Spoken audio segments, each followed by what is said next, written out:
I was looking at the Weather Channel this morning, and next week, the rain percentages, they've all gone up by about 20% a day for the entire week. And so I am 90% certain that next week is when I'm going to be planting my grass. I'm going to be planting my grass on about the 28th or the 29th.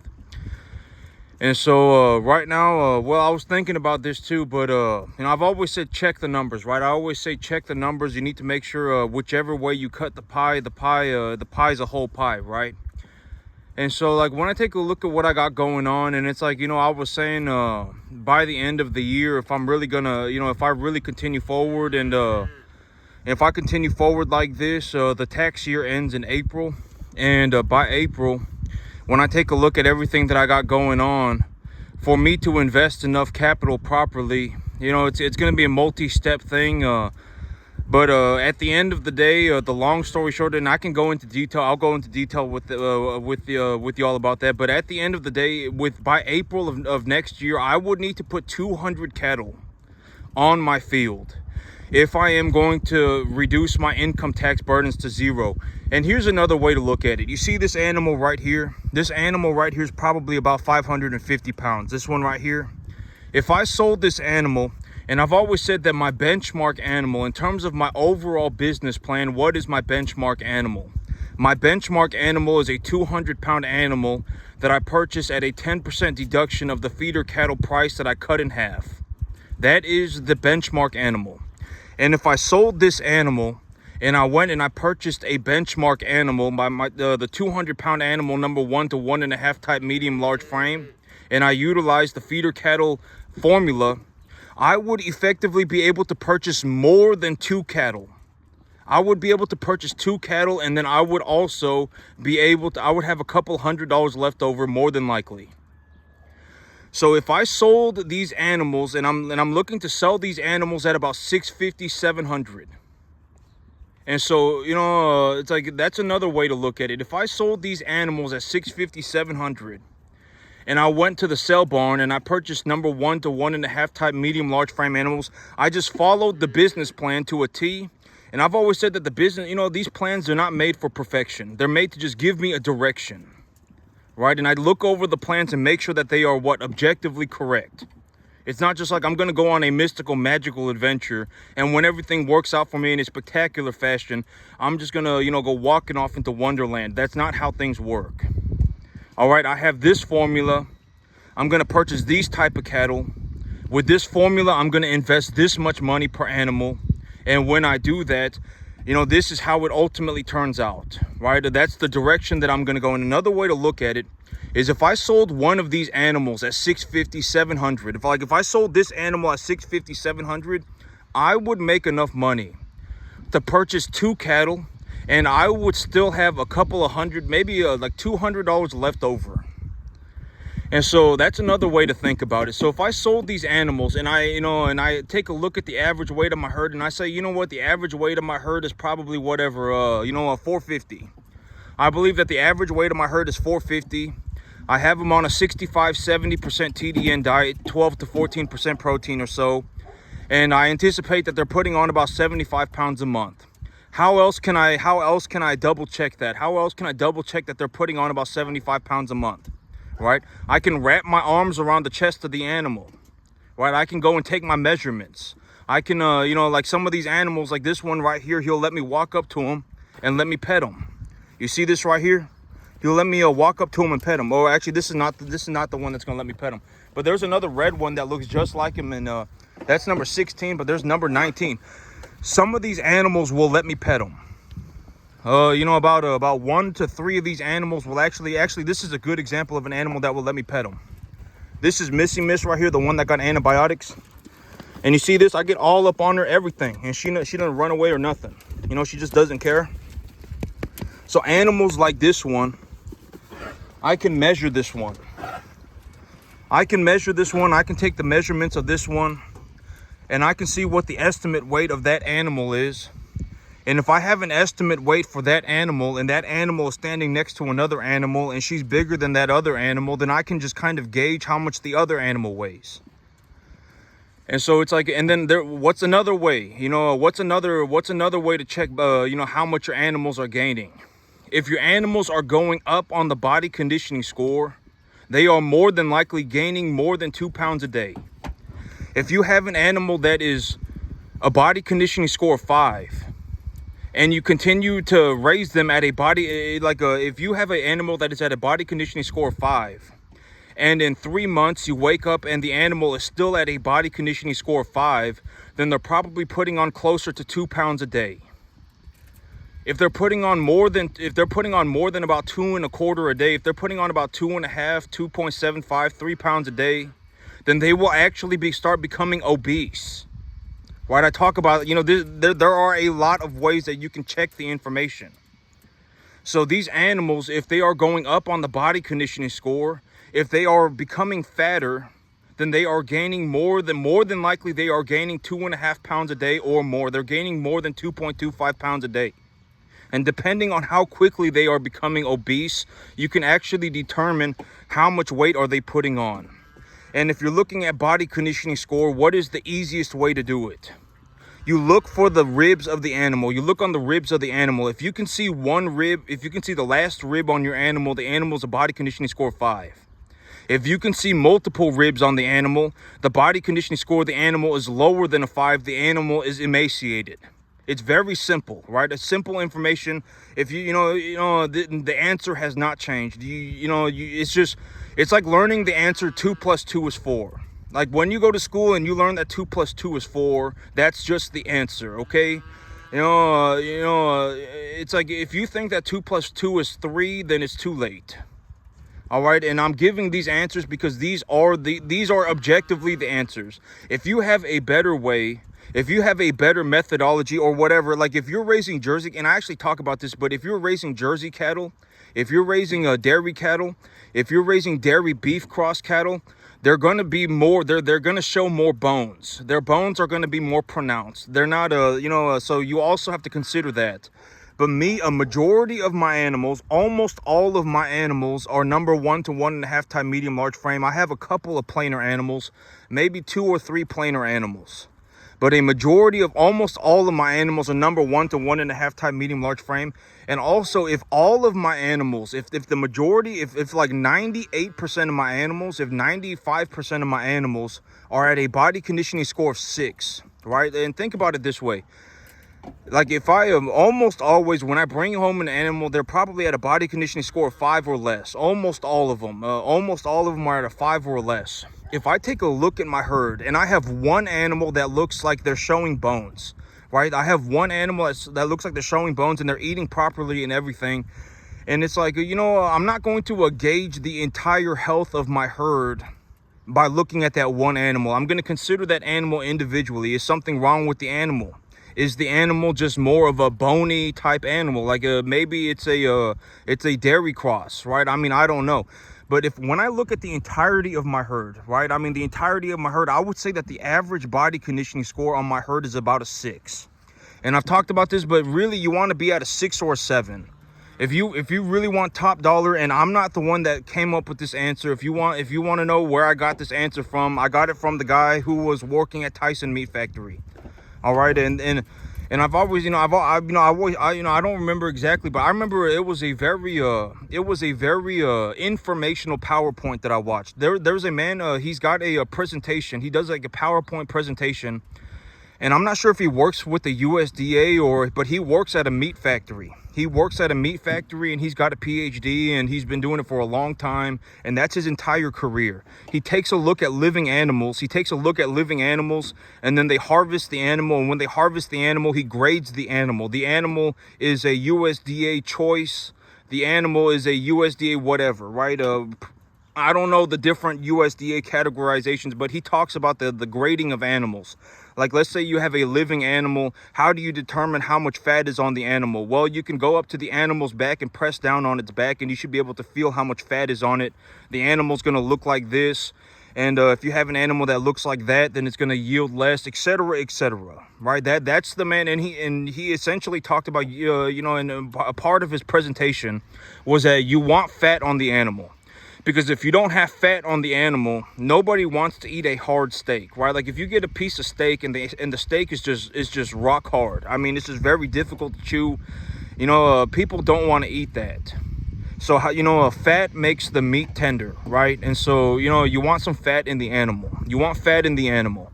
And how much fat do you want? Usually about a 6 or a 7 body conditioning score. Some of these feed yards, like if you have a animal nutritionist that's really putting your feed together and they've really got it dialed in, they can even put on close to 5 pounds a day per animal. I actually had I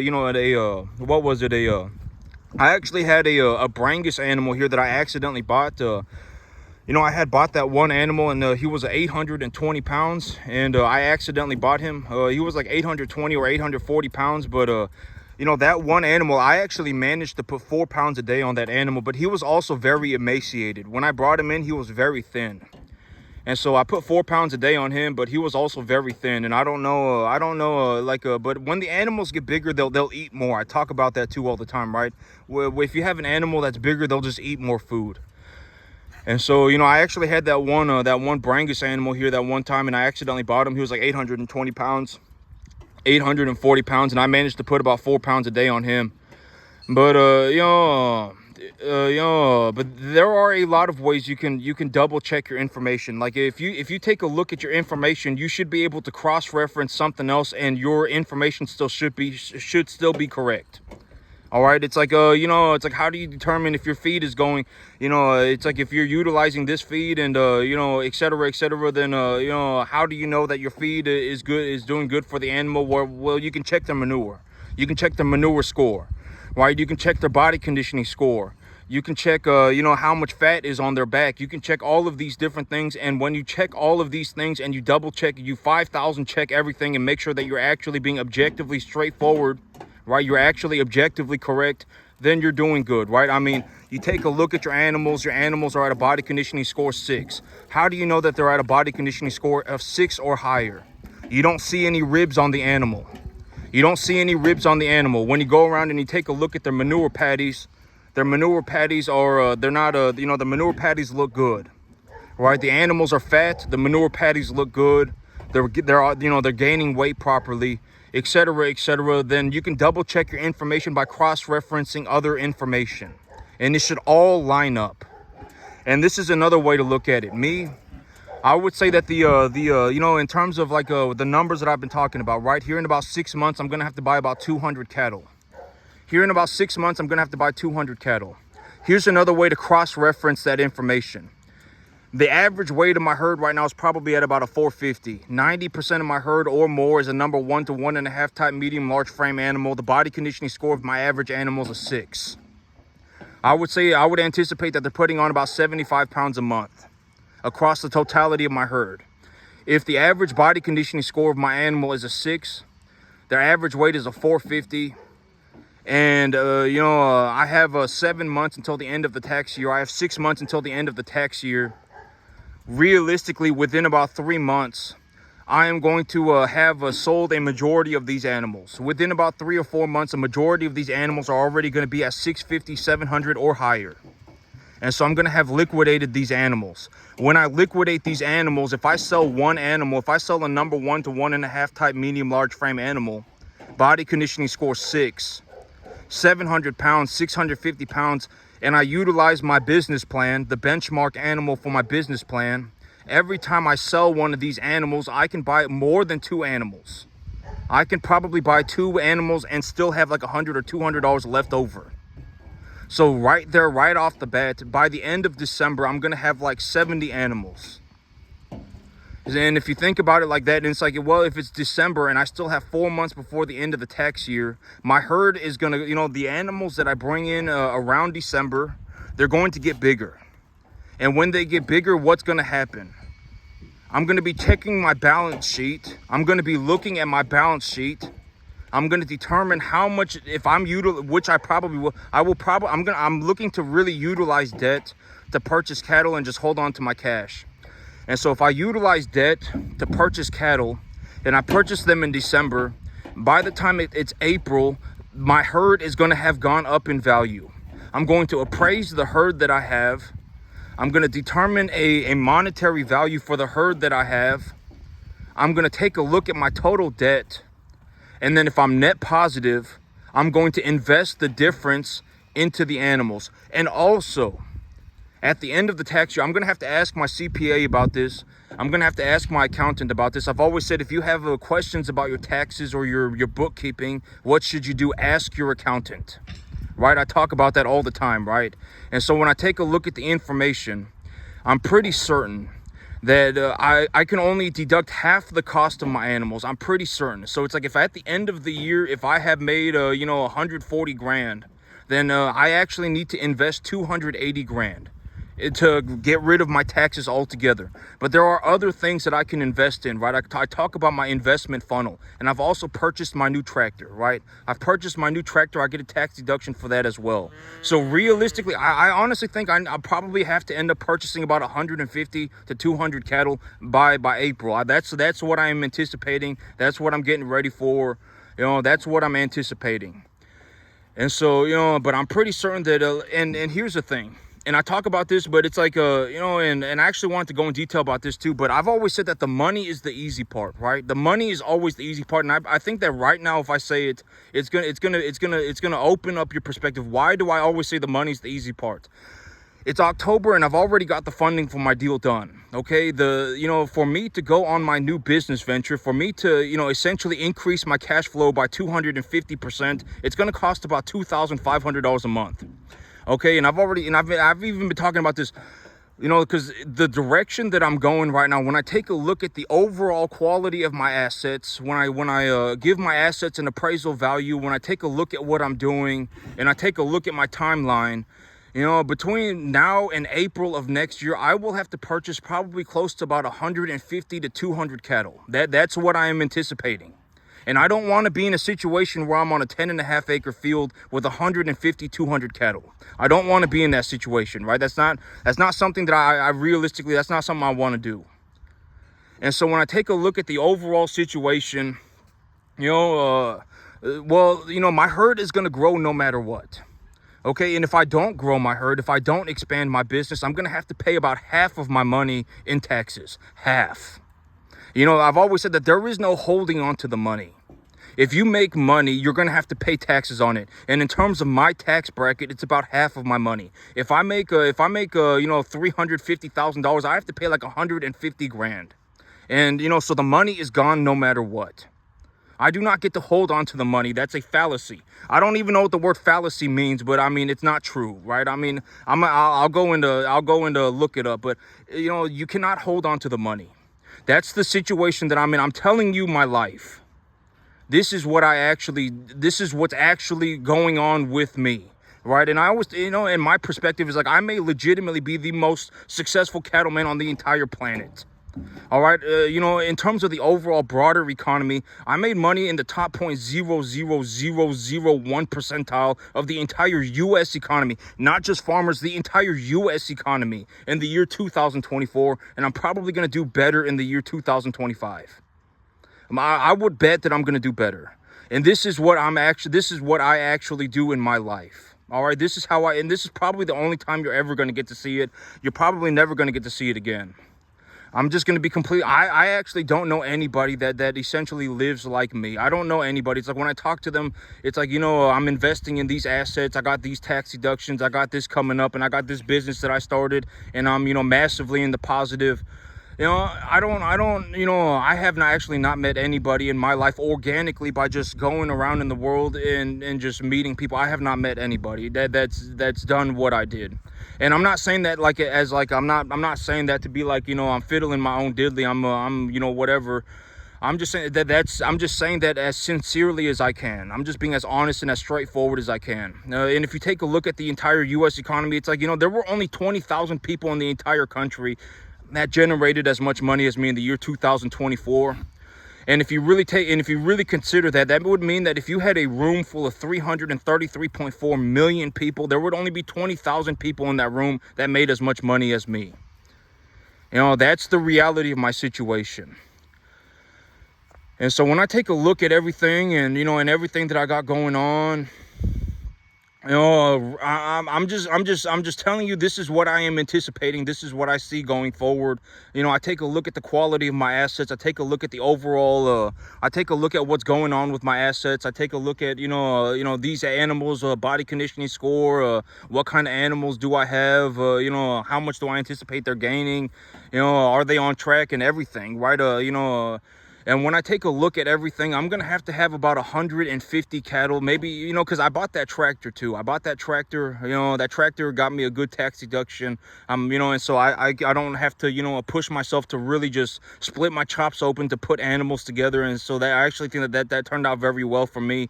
I'm gonna have to purchase about 150 to 200 cattle by the end of March. I'm gonna have to purchase about 150, 200 cattle. And so the herd is growing itself. Every time I sell one of these animals, if they're a body conditioning score 6, 200 pounds, when I sell that animal, I essentially make enough money to purchase more than 2 animals. And so that's another way to look at it. Right. And so when I look at all this going on and I consider everything, and and it's like, when I really if I really get into the details of my business plan, the big reason for why I am purchasing a new field, right? And I talk about this, but the whole idea of the commodity market. In terms of the commodity market, the corn market is what I use to gauge the overall animal feed market. If I want to take a look, if I want to look at like a broad screenshot of what the cattle feed market looks like, how do I do that? I take a look at the corn market. The corn market is a globally traded commodity. It's a globally traded commodity. You can go on Google right now and look up corn price, and it will give you the price of corn according to the global commodity. And so the price of corn is essentially a gauge for how the cattle feed market is doing. And in terms of right now, in terms of where the commodity markets are right now, with the feeder cattle price where it is right now, and with the corn price where it is right now, feed is actually an appreciating asset. I actually do not consider feed to be an expense. Feed, if I put money into feed right now and I feed the animals and I get the price for what they are right now on the animals, the feeder cattle, I will actually make a net positive return by just feeding the animal. Feed right now is a net positive return asset. It is actually an asset that is making me money. I'm actually not even considering the price of feed right now, because the price, and I was talking about this several weeks ago, and corn, when corn was sitting at about 380, 390, corn is actually at about 420 right now. But when corn was at 380, 390, I was actually saying that I anticipate that the price of corn is so low right now that I actually don't think that it's going to go any lower for like the next 10 years. Right? And I actually said that word for word. And so the price of animal feed is so low right now that in relations to the feeder cattle market, the price of the cattle feed is so low that you can actually just call a commodity broker, buy feed, and feed your animal, and you will actually make money on it by just trading commodities. Essentially, you're calling your commodity broker, you're buying the feed, and then you're just feeding it to feeder cattle, number 1 to 1.5 type, medium, large frame. And if you do that properly, you'll actually make money on it right now. But when do I anticipate that dynamic is going to change? When do I think that dynamic is going to change? When the corn price goes up 20% and the feeder cattle price goes down 20% in unison. If it happens at the same time, that is when I anticipate that the dynamic will change. Feed will actually become an expense at that moment. Right? And so right now, feed is not even an expense for me. I actually make money by feeding my animals a commodity level feed. I just give them a commodity type feed, and I actually make money on that asset. Feed right now doesn't cost me anything. And I even talked about this, but what could potentially, and I've always said that it's a matter of when. It is not a matter of if. It is a matter of when.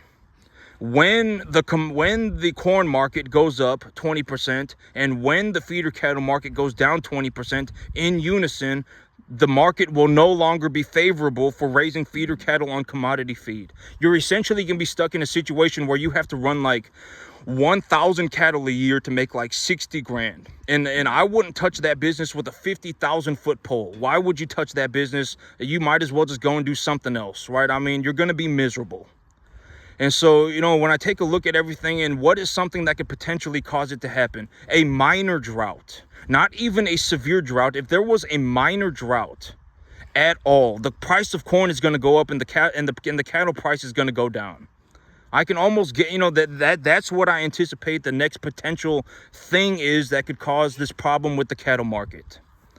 Right. And so when I take a look at the overall situation and when I take a look at everything, I have determined that it is in my best interest to purchase a large piece of land that I can grow grass on, right? And I've talked about when I purchased this piece of land, what did I look for, right? The soil crop classification, the pH of the soil, the clay, the amount of clay in the soil, what kind of soil do I have on the field, etc., etc. The soil is the soil for my new field is a clay loam. It's a 3W, it's a soil crop classification of 3. The soil pH on my new field is actually a 6.5. And I actually wanted to talk about this too. But I talk about this, it's like when I find this information, how do I find it?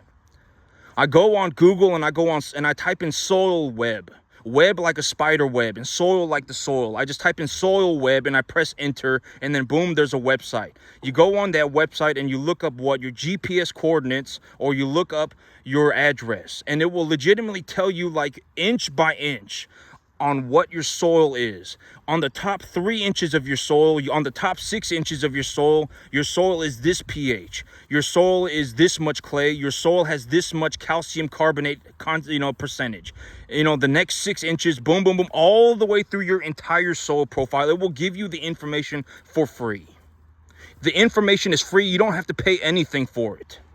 So you just go on there and you check the pH of your soil. And I was actually looking at my field the other day, and I actually realized that the website will actually even give you the calcium carbonate, the amount of calcium carbonate in your soil.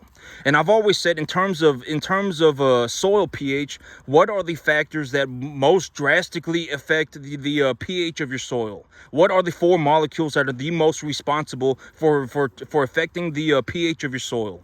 Calcium, magnesium, potassium, and salt. Those are the 4. Almost all the time, it will have to do with those 4 things. So if the pH of your soil is low, chances are you either need calcium, magnesium, or potassium. And granted, chances are you need one of those 3 things, or you need a mixture of all of those 3 things. Right? I talk about this all the time, right? If your soil is under a 7 pH, I would highly consider adding dolomite lime to your fertilizer program, right? I've said this, and here's the thing, this field right here is a soil crop classification of 2. The field that I purchased is a soil crop classification of 3. And the major differences in the soil, the clay percentages, in terms of clay percentage, it's about the same, but the pH is drastically different. I actually did not know this, but the pH of my soil here is about a 7.8. The pH of this field that I am on right now is about a 7.8, and the calcium carbonate concentration is like 30%. And my new field, it's a soil pH of 6.5, and the calcium carbonate concentration is almost 0%. And so what do you think I'm gonna do? I'm going to add dolomite lime to my fertilizer program, right? I mean, I talk about this all the time, right? And I don't say these things to I'm not like telling you one thing and then going and doing something else. You're going to find that the information that I give you, it's the reason that I give you this information is because this is what I actually do in my life. This is what I actually do. I'm actually doing it. I've always said, if you want to find somebody who knows what they're doing, how do you find this individual? Because they will already be doing it. That's how you find them.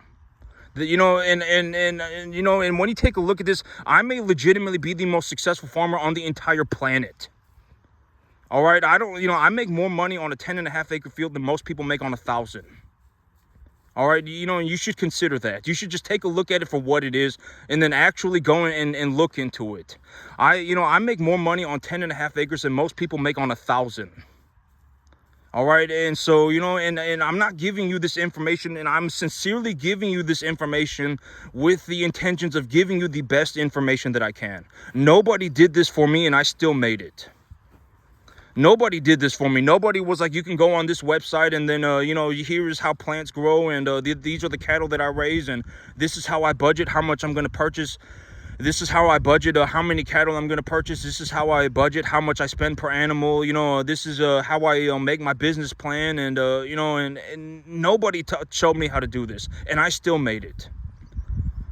All right. And so I'm not like giving you wrong information. And you're going to find that as we go, the information that I give you, the reason that I'm giving you this information is because this is how I actually do things. This is how I actually do it. If my soil pH is under a 7.0 and my calcium carbonate concentration is 0%, guess what? I'm going to put dolomite lime on my field. I'm going to throw dolomite lime on my field on top of my fertilizer program. All right. And, so I'm actually going to do it too. Right. And so that's something, I was double checking the information, and I went and I found it, and but I mean, it's all free. Okay, it's all free. You don't have to pay for anything. You just go on the internet and you look up Soil Web. You go on it, you type in your GPS coordinates, or you type in your address, and then you just press the little button you just press where your property is on the map, and then it will legitimately show you the entire soil profile. It will tell you everything. Your soil pH is this from 0 to 6 inches. Your soil crop classification is this, from 6 to 12 inches. Your soil classification is this. The pH of your soil is this.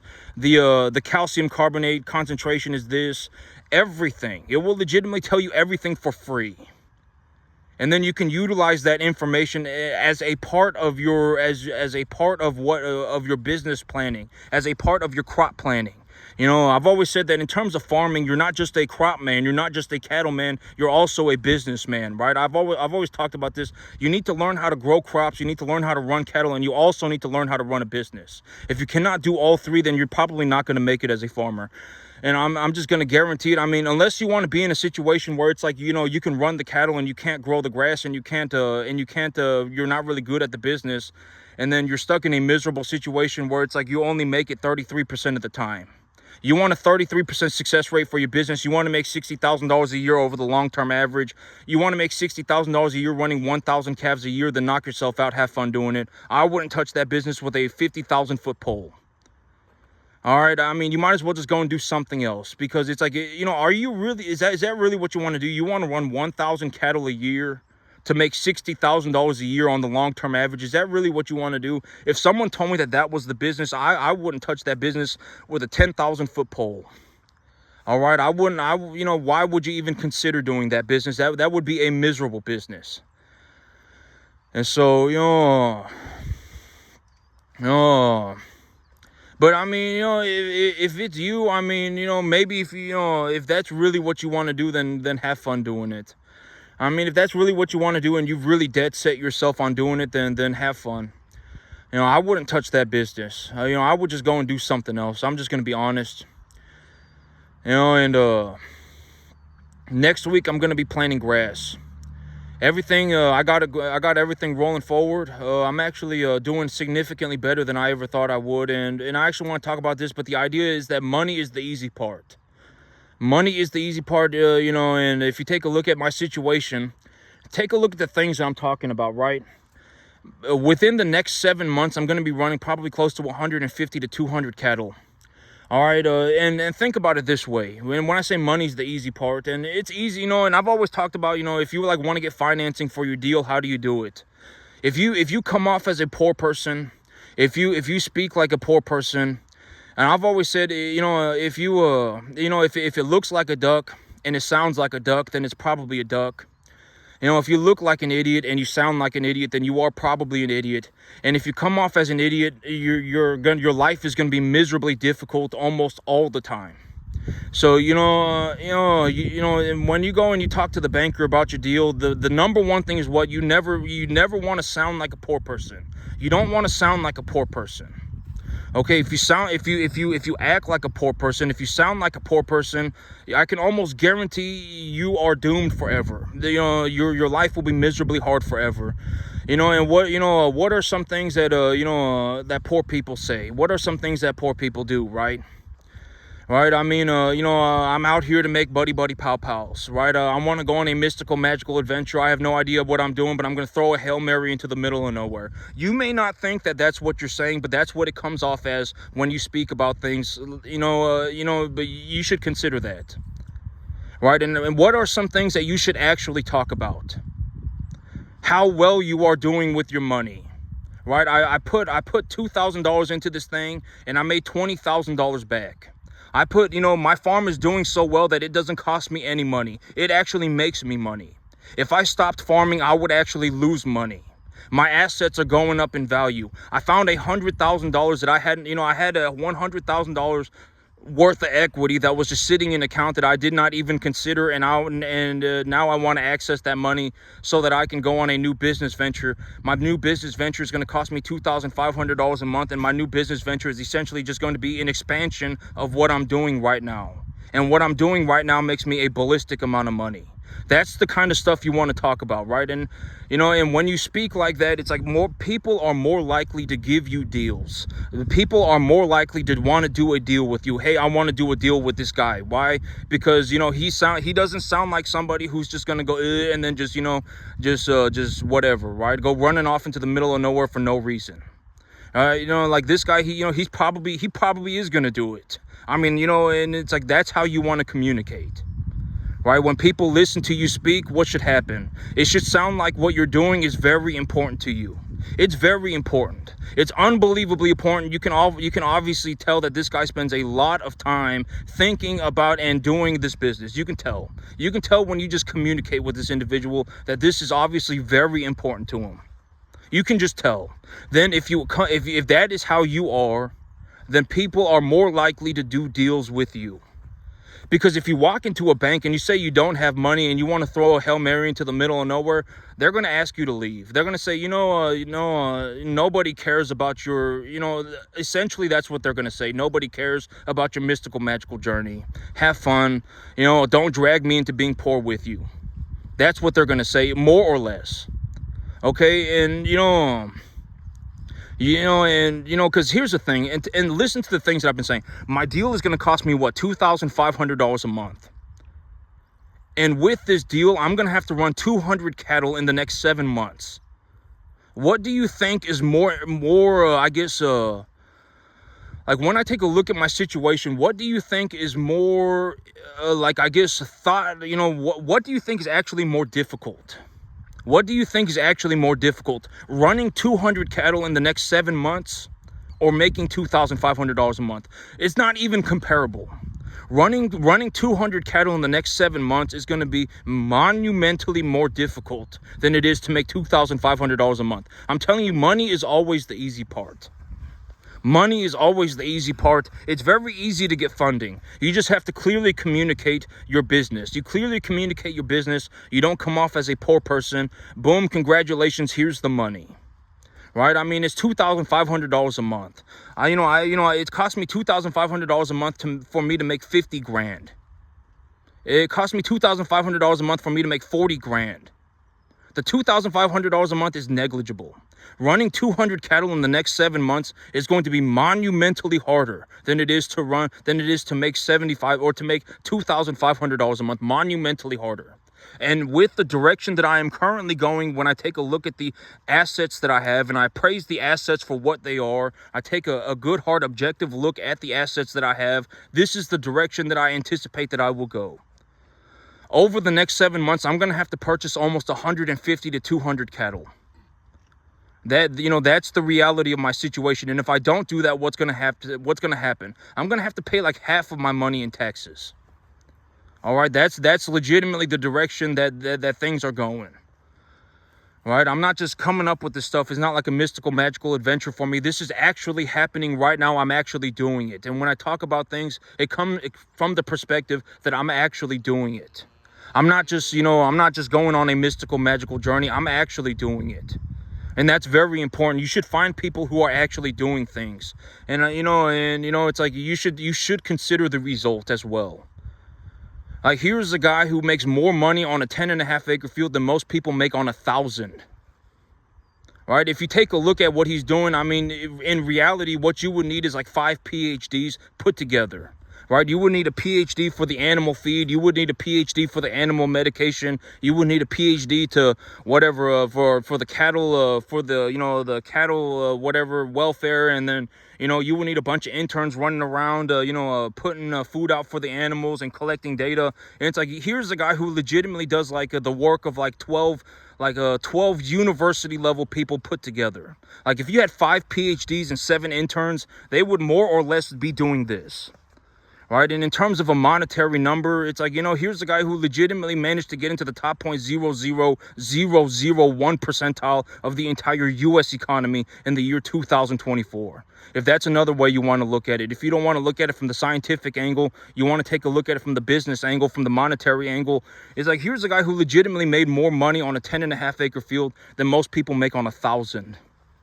Right, that's important too, right? I mean, this guy, I mean, it's like this is incredible, right? I mean, I must be making like, I don't even know, like $250,000 or something like that. I mean, it's probably even going to be more, right? Because I talk about this, but my business, I'm not just going to be running the same number of cattle forever, right? I even said it in this video, within 7 months, I'm going to have close to 200 animals, 150 animals with just what I got going on right now. And so, I mean, you should consider the result, right? I've always said, if you're poor, there's a reason you're poor. And it's usually not good, right? I mean, it's like, if you're poor, there's a reason you're poor. And it's not like you made a bunch of good choices and then, you were a good person and then you just happened to become poor. It's like, no, you sucked. You were kind of an idiot. And then and then all of these things happened because of that. And now you're poor. Right. And so, I mean, and I've always, my big idea is I want to give you my perspective, because at the end of the day, I actually made it. Right. And if I didn't work 7 days a week for 15 years straight, I would not have made it. It took me almost 15 years to generate my first $2 million. My next $2 million is going to probably take me about 6 months. I mean, and when I take a look at everything, I mean, and, it was actually kind of funny yesterday. I was actually at the state fair. And the Chevy people were there, and they had a Corvette out there. And I asked him what the price of the Corvette was. And he told me it was 85 grand. And I was like, you know what, that actually kind of made me laugh, because I've been talking about this thing that it was like, like if I really wanted to, I could go and get myself a Lamborghini, and I could get myself a small mansion, and, I can get myself 3 girlfriends, and, and I could do all these things. And I could probably do it for about 2 or 3 years, and then I'd be broke, right? I could just take the money that I made and I can go and do all these things. And you know how much a Corvette costs? It costs $85,000. And I was like, you know what, 85,000, what I mean?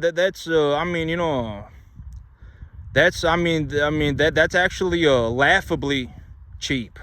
I always thought Corvettes were like 150 grand. Cause like a Lamborghini is like $250,000. A Lamborghini is like 250, 350 grand. I didn't know that Corvettes were so cheap. And I was like, if I wanted to, I could actually even buy a Corvette. And I'm not going to buy a Corvette, right? I've already been, I'm going to buy myself an F-350. An F-350 costs as much as a Corvette. I didn't know that. I actually had no idea. I always thought Corvettes were like 150, 200 grand. But, 85 grand is actually laughably cheap. Even a Lamborghini is like $250,000. It's like if I really wanted a nice car, I wouldn't buy a Corvette. I'd buy a Lamborghini. And if I really wanted to, I can go and buy myself a Lamborghini, and I can go and get myself a small mansion, and I could get myself 3 girlfriends and have a bunch of problems. And in 3 years, I would be having no money, right? I would have lost everything. But, am I really going to do that? No. I don't really have any interest in doing that. I actually discourage doing things like that. And I see all these people on YouTube and stuff, and they're like, oh my God, look at me, I made all this money. And now I'm going to go and I'm going to do a bunch of drugs, and I'm going to go and get myself a mansion, and I'm going to go and get myself a nice car, and I'm going to get myself 5 girlfriends. And then in 2 years, you don't even remember these people. Why? Because they're poor. They were always poor, but now they're broke. They have nothing. And, it's like, that's how you're going to end up too.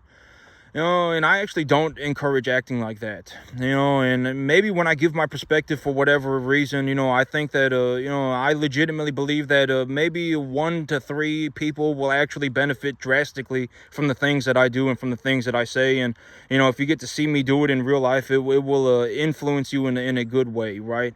Because, you know, me, I could do it too. You know, I could go and get myself a Lamborghini. I could go and get myself a mansion. And then I could go and get myself, you know, 5 girlfriends. And I could just lease everything and get myself a Rolex. And I could probably do that for about 3 years. And then I would have no money. You know, but am I going to do that? No. What am I going to do? I'm going to buy more cattle. I'm going to buy more land. And, you know, the last thing that I'll say is that the big reason that I'm purchasing this new piece of land and planting grass on it is because I do not anticipate that it's a matter of when the commodity markets are going to turn at a certain point, and you know, running cattle is not going to become favorable anymore. And the way to counterbalance that is by growing your own grass. If you have to rely on the commodity markets all the time to make money, there's a 33% chance that you succeed.